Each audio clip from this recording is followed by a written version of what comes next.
पाकिस्तानची एक मिसाईल लक्ष्य थेट भारताची राजधानी दिल्ली. जर एका अधिकाऱ्याने सेकंदाचाही उशीर केला असता तर होत्याचं नव्हतं झालं असतं. मात्र समोर उभा होता भारताचा पोलादी भिंत बनलेला शूरवीर. कोण आहे एअर कमोडोर रोहित कपिल? पाहुयात ऑपरेशन सिंदूरचा हा थरार. नमस्कार, मी भक्ती, प्रहार न्यूझीलँड मध्ये आपलं स्वागत करते. गेल्या वर्षी मे महिन्यात भारत आणि पाकिस्तानमध्ये संघर्ष शिगेला पोहोचला होता. ऑपरेशन सिंदूर सुरू होतं आणि अशातच पाकिस्तानने दिल्लीच्या दिशेने एक भयंकर बॅलिस्टिक मिसाईल लागलं. हे मिसाईल दिल्लीचा विनाश घडवणारं होतं. मात्र वाटेत उभं होतं हरियाणाचं सिरसा एअरबेस. इथले air officer commanding Rohit Kapil यांनी धोक्याची चाहूल लागतात क्षणाचाही विलंब न लावता आपल्या टीमला ऍक्शन मोड मध्ये आणले. रोहित कपिल यांच्या मार्गदर्शनाखाली भारताच्या Barak 8 surface to air missile सिस्टीमने अवकाशात झेप घेतली.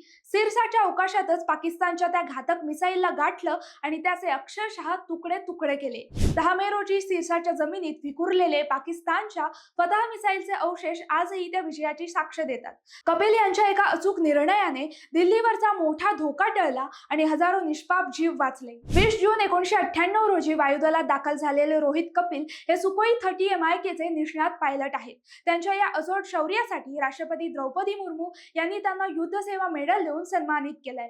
आज भारत सुदर्शन प्रोग्राम अंतर्गत असाच एक अभेद्य सुरक्षा कवच संपूर्ण देशाभोवती विणत आहे. ते शत्रूच्या कोणत्याही हालचालीला मातीत मिळवेल. शस्त्रांपेक्षा ते चालवणारा हात आणि चालवणाऱ्याचं डोकं किती सक्षम आहे यावरच युद्धाचे निकाल अवलंबून असतात. हे रोहित कपिल यांनी सिद्ध केलंय.